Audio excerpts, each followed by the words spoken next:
This is what you need to know now. The conflict with Iran widens across the region, with new strikes, new threats, and no sign of slowing down. Thousands of Americans are racing to get out as the State Department works to move citizens home. This all coming as the conflict enters a new phase. How much further could it go? And from oil prices to Wall Street, the war is sending shockwaves through the global economy and markets. Plus, remembering the fallen soldiers killed during the first week of war with Iran. We have much more of what you need to know now. I'm James Longman from ABC News in northern Iraq for this special edition of What You Need to Know, marking 1 week in the war with Iran. And I'm Rachel Scott here in New York. President Trump says he wants to be personally involved in choosing the new leader of Iran, and the Trump administration is taking new action to address gas prices, which were up 30 cents per gallon since the war began. Despite the devastating attacks on their infrastructure and on their navy, experts tell the Washington Post that the regime remains surprisingly resilient. The conflict is spreading across this region, with Iran lashing out in every direction. At least 12 countries have been pulled into this war, many of them US allies now forced to desperately defend themselves. And now a new front has opened up in Lebanon, where Israel is taking on Hezbollah once again. Matt Rivers is in Beirut. Ooh, another one. Let's roll. You on me? So that's incoming. We expect to hear a missile strike roughly pretty soon here. And there's the explosion.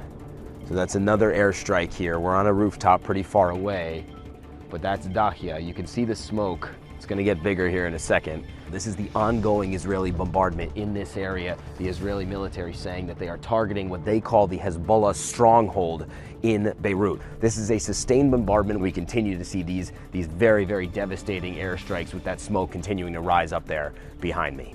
Many questions still remain for Iran, including who could lead the country and why the White House is already signaling who it doesn't want in power. More on that in a moment. Rachel?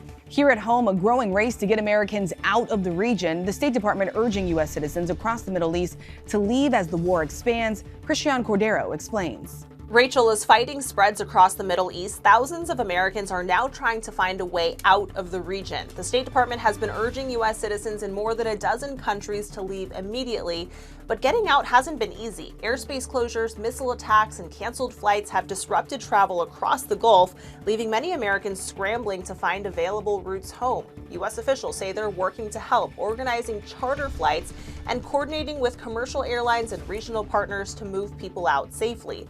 According to a State Department official, the department is fully funding charter flights. One was operated by a company that also manages the New England Patriots team plane. Officials say the Patriots organization was not involved. A State Department official confirmed another charter flight landed at Dulles Airport, bringing hundreds of Americans home.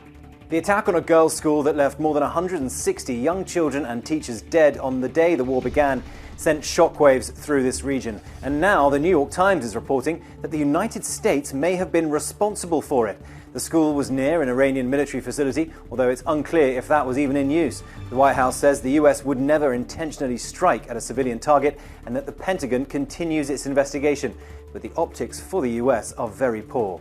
So, where do we stand after a week of war? Iran's regime, while severely weakened, shows no sign of collapse. Their tactic seems to be to drag this war out for as long as possible and drag as many US allies in as possible.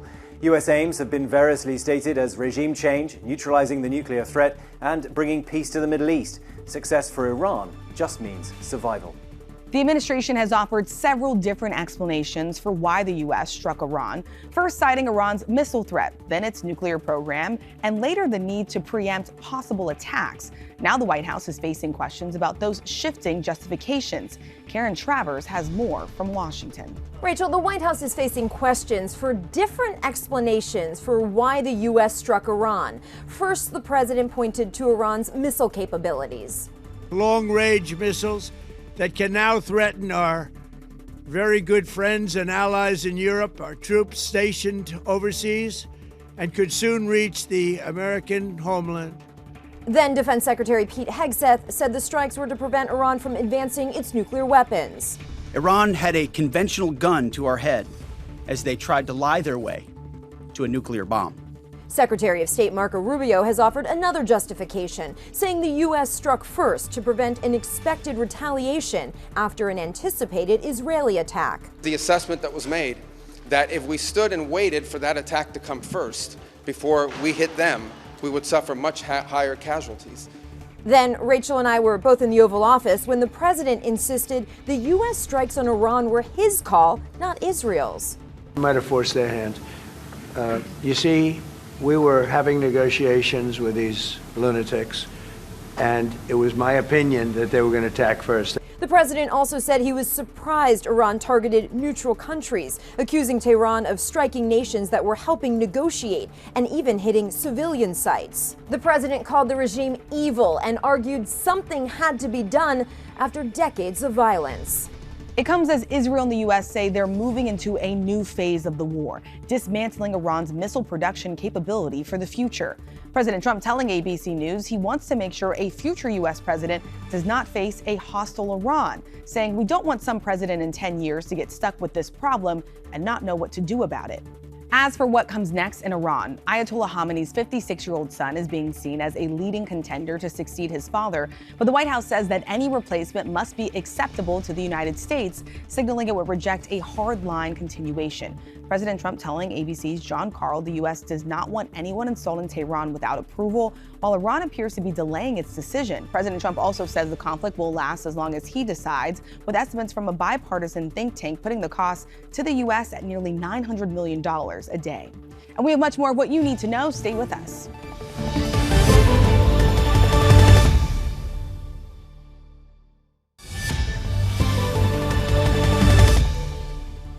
We're back with this special edition of What You Need to Know. The escalating war with Iran has spilled into global energy routes, with multiple oil tankers struck near the vital Strait of Hormuz, forcing crews to evacuate. The turmoil has prompted major carriers to halt sailing through Hormuz, one of the world's busiest energy choke points. Elizabeth Scholze has more on the economic ripple effects. The war in Iran is having an immediate impact on the global economy as oil prices skyrocket. The price of crude oil is now approaching $100 a barrel. Before the war started, it was around $65. The key reason why here is the Strait of Hormuz. That is where 1/5 of the world's oil passes through, but it is at a virtual standstill. Tankers are unwilling to cross out of fear that they will be attacked by Iran. And as long as that oil isn't flowing, it disrupts global supply. So this is also causing a sharp increase in the price of gas. The national average for a gallon of gas up more than 30 cents in just 1 week. It's now above $3.30. The cost of diesel is also at a more than 2-year high.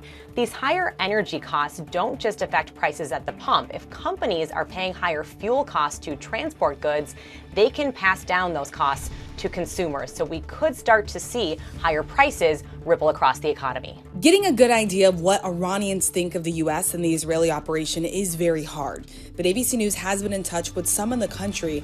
These are the words of one 36-year-old, read by James. Every sound that comes is automatically perceived as a potential danger. The sound of fighter jets or explosions, that alone brings a huge amount of stress. There is no way to receive reliable news. The internet is completely cut off and no one watches Iranian television. Domestic websites mostly report news about the Islamic Republic's victory and the defeat of all its enemies. This lack of information is exhausting. The main concern for many is that the Islamic Republic might remain, but we believe that is impossible. Everyone is waiting for one piece of news, the news of a free Iran. And before you go, we want to take a moment to recognize the 6 soldiers killed in the first week of the war in Iran when a drone hit their operations center in Kuwait. The soldiers are being identified as 35-year-old Captain Cody Cork of Florida, being remembered as a loving husband and father with an infectious spirit. 42-year-old Sergeant First Class Noah T. Jeans was a husband and father from Nebraska. 39-year-old Sergeant First Class Nicole Moore, an avid gardener and mother of 2. Her husband says he last spoke to her just hours before the strike. We also remember 54-year-old Chief Warrant Officer Robert Marzon, who was at the scene. Officials say 45-year-old Major Jeffrey O'Brien of Iowa was also killed in the attack.